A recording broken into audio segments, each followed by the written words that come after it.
Hello, my friends, and welcome to another episode of Ghost Stories and Folklore.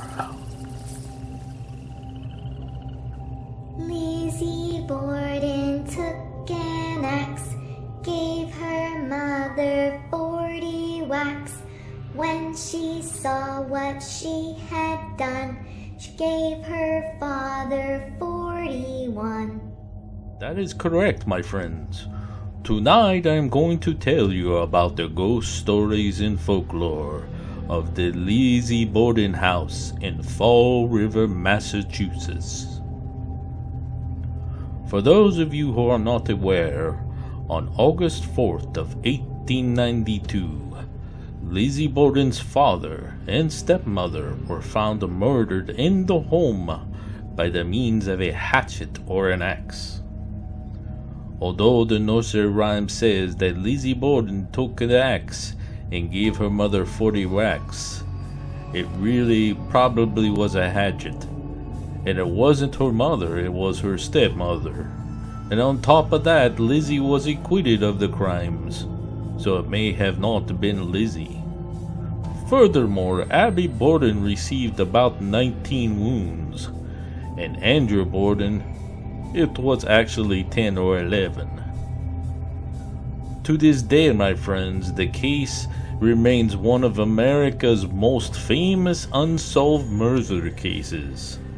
One thing that is true, my friends, though, after Lizzie was released, she was taunted by children jumping ropes singing that nursery rhyme for almost the rest of her life. We will have much more information about this case in the near future, my friends. So let us just focus now on the paranormal claims and activities surrounding the house to this day. Since this haunting and case is so famous and popular, there are thousands of not just paranormal claims, but stories related to the Lizzie Borden house. And a short video like this one cannot do them all justice. So in this video, my friends, I am going to do something a little different. I am going to share with you 5 of the actual reported accounts we have found from people who either were touring the home or spent the night at the Lizzie Borden bed and breakfast. While I am doing that, please enjoy some of the photos from inside and around the Lizzie Borden house that were taken by Sean and Mary Ann. The first report comes from a woman from Ohio, where she says, "My friend and I were spending the night in the Andrew and Abby Borden bedroom. You get to use 2 bedrooms there, which was nice. My friend got the room that was Abby's dressing room. The suite has its own bathroom, and I got up to use the bathroom around 1:25 in the morning. Just as I passed the door that leads to the 2nd floor landing, I hear the scratching noise on the door. I walked over and opened it up, and standing at the end of the hall where the window is a tall, thin form of a man. It's funny that you can sense that a black shadow is turned toward you, but I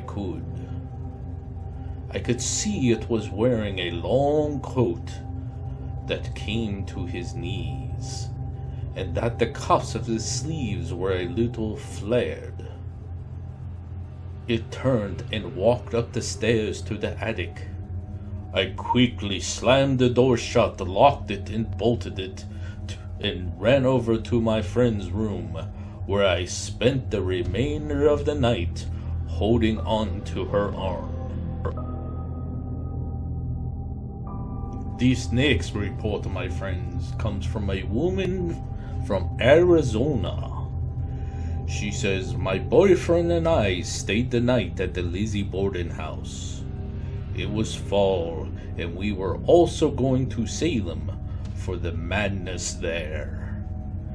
He wanted the room where Abby Borden died. I wasn't real crazy about that. But when we got into the room, I got nervous and I asked him to ask if we could have a different room.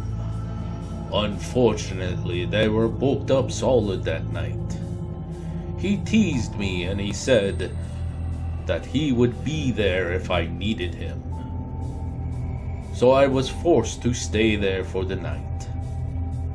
We were getting ready for bed. I think it was around 10:30 or so. I'm propped up in the bed looking over brochures for Salem when he says he had to use the restroom. You see, it's out in the hallway, I told him. No way I'm staying in here alone. He sighed and he left me there anyways. But he left the door open to the room and he walked a few steps to the bathroom that used to be the old dressing room closet for Lizzie. I'm watching every corner. I kept looking out at the staircase. I was just sure that something was going to come up. But it was like 2 minutes later when my boyfriend comes bolting into the room, slams the door shut and jumps into bed. He looked scared to death. For a few minutes he wouldn't talk to me. When I finally got mad, he said he was sitting in the bathroom and this shadow comes walking out of the shower and stands in front of the mirror over the sink.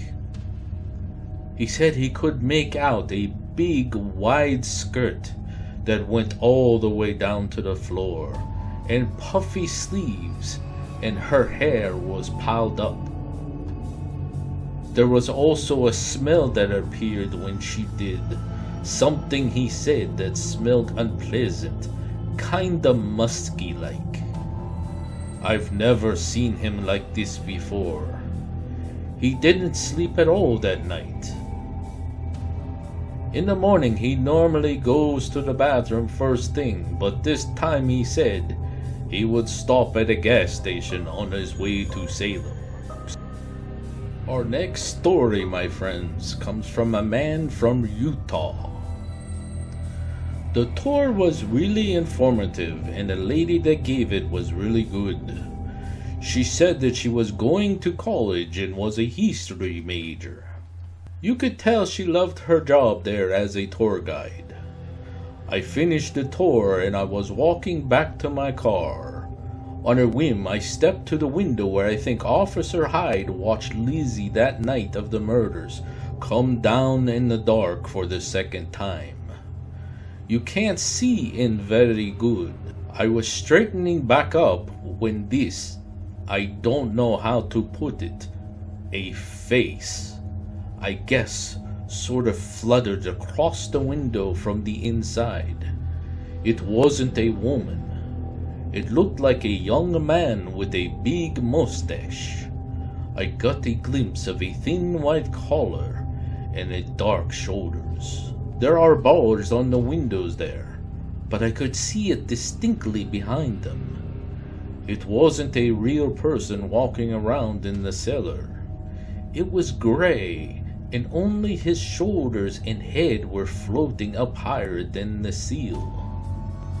I wonder if it could have been the ghost of one of the policemen that were there that day in the cellar. Next, we have a story from a lady that lives in California. She says, did a tour, standing at the top of the stairs outside Lizzie's room, hearing about people being able to see under the bed in the murder room. I was last in line, still standing on the second step from the top. I hear this sigh in my ear.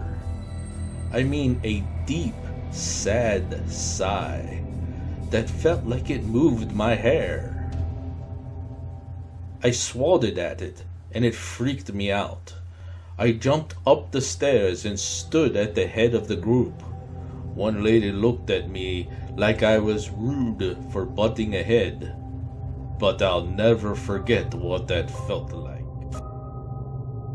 My final report for this video, my friends, comes from Sean and Marianne and an experience that they had when they spent the evening at the Lizzie Borden bed and breakfast. When they arrived at the house, they took the tour of the building and then went out for dinner.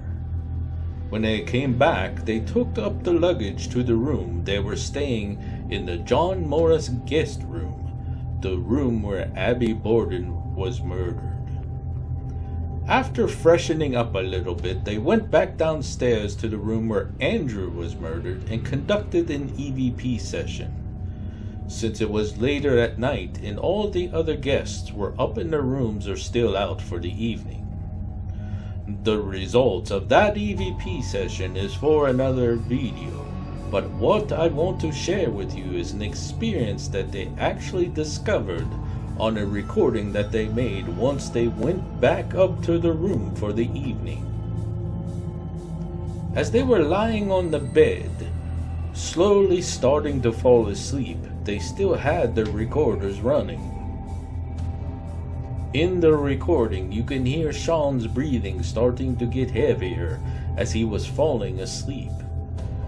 At one point, you hear what sounds like someone stepping away from the bed, as if there was somebody in the room with them that night.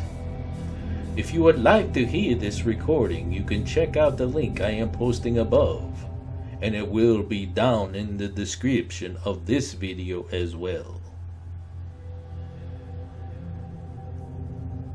For such horrific crime to be committed and to be unsolved, there is undeniably no other explanation as to why this location has so much activity.